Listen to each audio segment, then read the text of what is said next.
Hello అండి. అందరికీ నమస్కారం. Welcome to my channel. ఇవాల్టి వీడియోలో టేస్టీ స్వీట్ కలాకండ్‌ని ఎలా తయారు చేసుకోవాలో చెప్తాను. జనరల్‌గా కలాకండ్ స్వీట్ కొంచెం ఎక్స్‌పెన్సివ్ కదా! ఇంట్లోనే చాలా ఈజీగా ప్రిపేర్ చేసుకోవచ్చు ఈ స్వీట్‌ని. సేమ్ స్వీట్ షాప్‌లో కొన్నట్టుగానే ఆ టెక్స్చర్ గానీ, టేస్ట్ గానీ ఉంటుంది. ఈ స్వీట్‌లో పాలు విరగడానికి లెమన్ సాల్ట్ గానీ, లెమన్ జ్యూస్ గానీ, వెనిగర్ గానీ ఏమీ యూజ్ చేయకుండానే ఓన్లీ మిల్క్ అండ్ షుగర్‌తో ప్యూర్ కలాకండ్ రెసిపీని ప్రిపేర్ చేస్తున్నానండి.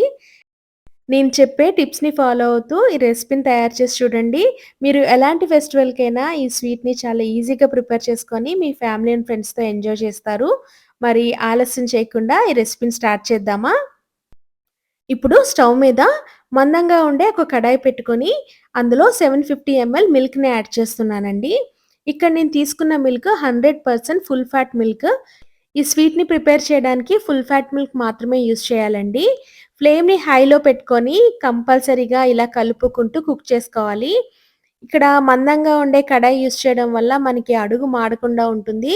ఈ స్వీట్ ప్రిపరేషన్‌కి చాలా ఎక్కువ టైం పడుతుంది కాబట్టి కంపల్సరీగా చాలా థిక్ బేస్ ఉండే వెసల్‌ని మాత్రమే యూజ్ చేయాలండి. ఇలా హై ఫ్లేమ్ మీద కలుపుకుంటూ మిల్క్ బాయిల్ అయినంత వరకు ఇలా కలుపుకుంటూనే కుక్ చేసుకోవాలి. పాలు పొంగిన తర్వాత మంటని మీడియం ఫ్లేమ్‌కి అడ్జస్ట్ చేసుకొని, కలుపుకుంటూ కుక్ చేసుకోవాలండి. కలాకండ్ స్వీట్ చేసేటప్పుడు ఇలా స్టిర్ చేసుకుంటూ కుక్ చేసుకోవడం చాలా ఇంపార్టెంట్. మనకి సైడ్ ఎక్కడైనా మిల్క్ అంటుకుపోయినా అప్పటికప్పుడు వెంటనే మనము ఇలా క్లీన్ చేసేస్తూ ఉండాలండి. తర్వాత అడుగు భాగం కూడా మాడకుండా కంటిన్యూయస్‌గా కలుపుకుంటూనే ఉండాలి. ఇక్కడ నేను తీసుకున్న 750 ఎంఎల్ పాలని 1/3 పోర్షన్‌కొచ్చినంత వరకు కుక్ చేసుకోవాలండి. చాలామంది పాలు విరగడానికి lemon salt, lemon juice and vinegar add చేస్తూ ఉంటారు. అసలు అవేమీ యూజ్ చేయనవసరం లేదండి. మిల్క్ ఆటోమేటిక్‌గా దగ్గరగా అయిపోయి మనకి కడలింగ్ స్టార్ట్ అవుతుంది. లెమన్ జ్యూస్ యాడ్ చేయకుండా తయారు చేసిన కలాకండ్ చాలా టేస్టీగా ఉంటుంది.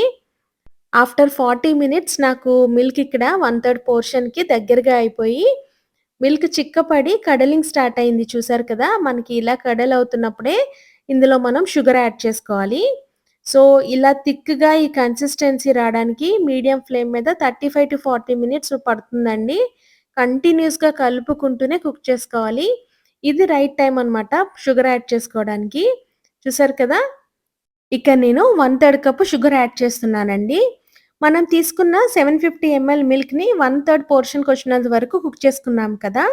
సో, 1/3 పోర్షన్ మిల్క్‌లో ఆల్రెడీ స్వీట్‌నెస్ ఉంటుంది కాబట్టి 1/3 కప్ షుగర్ సరిపోతుంది. మీరు కనుక షుగర్ ఎక్కువగా ఇష్టపడితే మీరు షుగర్‌ని 1 లేదా 2 టేబుల్ స్పూన్స్ ఎక్స్‌ట్రాగా యాడ్ చేసుకోండి. షుగర్ యాడ్ చేసిన తర్వాత మనకి వాటరీ కన్సిస్టెన్సీ వస్తుందండి. ఆ వాటర్ అంతా ఇంకిపోయినంత వరకు ఇలా మీడియం ఫ్లేమ్ మీద కలుపుకుంటూ కుక్ చేసుకోవాలండి. ఒక 5 మినిట్స్‌లోనే వాటరీ కన్సిస్టెన్సీ అంతా పోయి దగ్గరగా అయిపోతుంది. ఇలా దగ్గరగా అయిపోయిన తర్వాత ఇందులో నేను 1 టీ స్పూన్ ఘీ యాడ్ చేస్తున్నాను. చివర్లో ఘీ యాడ్ చేయడం వల్ల స్టిక్కీనెస్ పోయి కలాకండ్ స్వీట్‌కి మంచి ఫ్లేవర్ వస్తుంది. ఘీ మొత్తం కలిసేలాగా బాగా కలుపుకోవాలండి. 1-2 మినిట్స్‌లోనే మనకిలా పాన్ నుండి సెపరేట్ అయిపోతుంది చూసారు కదా! ఇప్పుడు ఇందులో ఇలాచీ పౌడర్ యాడ్ చేసుకుందాము. సో, ఇక్కడ నేను హాఫ్ టీ స్పూన్ ఇలాచీ పొడి దంచుకొని వేసుకుంటున్నానండి. ఇలాచీ పౌడర్ వల్ల ఫ్లేవర్ ఎన్హాన్స్ అవుతుంది. కాకపోతే ఇలాచీ పొడి కంప్లీట్‌లీ ఆప్షనల్ అండి. బాగా కలుపుకొని మనకి ఇంకొంచెం థిక్‌గా అయినంత వరకు ఇలా కలుపుకుంటూ మీడియం ఫ్లేమ్ మీద కుక్ చేసుకోవాలి. మీకు ఈ స్వీట్ కలర్ డార్క్ బ్రౌన్ కలర్‌లో కావాలి అంటే కొంచెం ఎక్కువ టైం కుక్ చేసుకోవాలండి. లేదు లైటిష్ కలర్ సరిపోతుందంటే ఇలా ఈ కన్సిస్టెన్సీ ఉండేటప్పుడు స్టవ్ ఆఫ్ చేసుకుంటే సరిపోతుందండి. సో, కలర్ అనేది కుకింగ్ టైం బట్టి డిపెండ్ అవుతుంది. ఇక్కడ ఒకసారి చెక్ చేసుకుందాము. చూసారు కదా! చాలా ఈజీగా నాకిక్కడ రౌండ్ బాల్ ఫార్మ్ అయింది. సో, పర్ఫెక్ట్ కన్సిస్టెన్సీ అన్నమాట.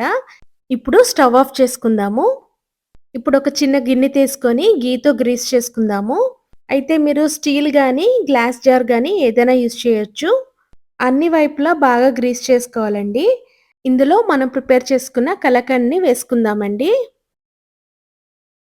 ఇలా అన్ని వైపులా కూడా ఈవెన్‌గా స్ప్రెడ్ చేసుకొని, లైట్‌గా ప్రెషర్ పెడుతూ స్పాచులాతో ఇలా ప్రెస్ చేసుకోవాలండి. ఇలా చేయడం వల్ల మనకి స్వీట్ బాగా కంటైనర్‌లో ఫిట్ అవుతుంది. ఎలాంటి గ్యాప్స్ కూడా ఫార్మ్ అవ్వవు. ఇలా గ్రౌండ్‌కి తట్టడం వల్ల కూడా గ్యాప్స్ ఫిల్ అవుతాయండి. మూత పెట్టేసి ఒక 2 అవర్స్ పక్కన పెట్టేసుకుందామండి. ఒక 2 అవర్స్ తర్వాత ఒకసారి చెక్ చేసుకుందాము. పర్ఫెక్ట్‌గా రూమ్ టెంపరేచర్‌కొచ్చేసిందండి. కంప్లీట్‌గా చల్లగా అయిపోయింది. ఇప్పుడు ఇలా సైడ్స్ కూడా మనము ఇలా లైట్‌గా ప్రెస్ చేసుకోవాలి.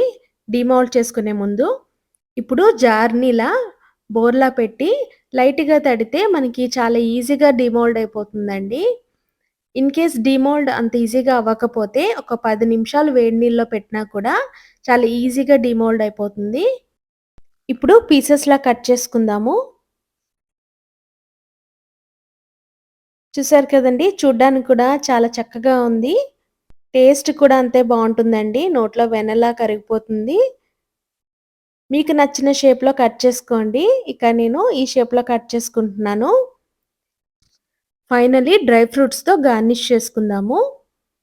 ఇక్కడ నేను తీసుకున్న 750 ఎంఎల్ మిల్క్‌కి ఆల్మోస్ట్ 280 గ్రామ్స్ కలకండ్ వచ్చిందండి నాకు. చాలా సింపుల్‌గా నోట్లో వెన్నలా కరిగిపోయే కలాకండ్ రెసిపీ రెడీ అండి. Same to same sweet shop టేస్టే వస్తుంది. స్వీట్ షాప్‌లో కొనుక్కునే కన్నా ఇలా ఇంట్లోనే ఈజీగా ప్రిపేర్ చేసుకోండి. ఈ దివాళీకి ఈ స్వీట్‌ని ప్రిపేర్ చేసి మీ ఫ్యామిలీ అండ్ ఫ్రెండ్స్‌తో ఎంజాయ్ చేయండి. మరిన్ని ఇంట్రెస్టింగ్ రెసిపీస్ కోసం please like, share and subscribe to my channel. Thank you.